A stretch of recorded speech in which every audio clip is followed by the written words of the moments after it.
सबैलाई नमस्कार छ मेरो।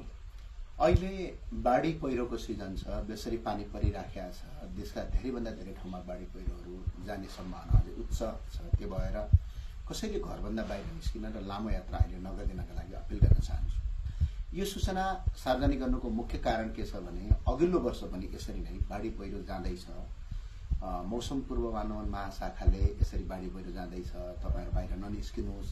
तत्कालीन गृहमन्त्रीले तपाईको त्यतिखेर सूचना पनि जारी गर्नु भएको थियो गृह मन्त्रालयबाट, किनभने यो 5 दिन चाहिँ बाहिर नहिँड्नुहोस् र कुनै पनि सिडिओ कार्यालयले आफ्ना रात्रि यातायातहरू चाहिँ चलाउन नदिनुस् भनेर उर्दी जारी गर्दै धादिङको गजुरीको तलपट्टि पहिरो गयो, झ्याप्ले खोलामा पहिरो गयो र पहिरो गइसकेपछि त्यहाँ झन्डै 30-35 जना भन्दा बढी मान्छेहरूको मृत्यु भयो हाम्रा नेपाली दाजुभाइ। यो किन भयो भने त्यतिखेर राज्यको कमजोरी थियो।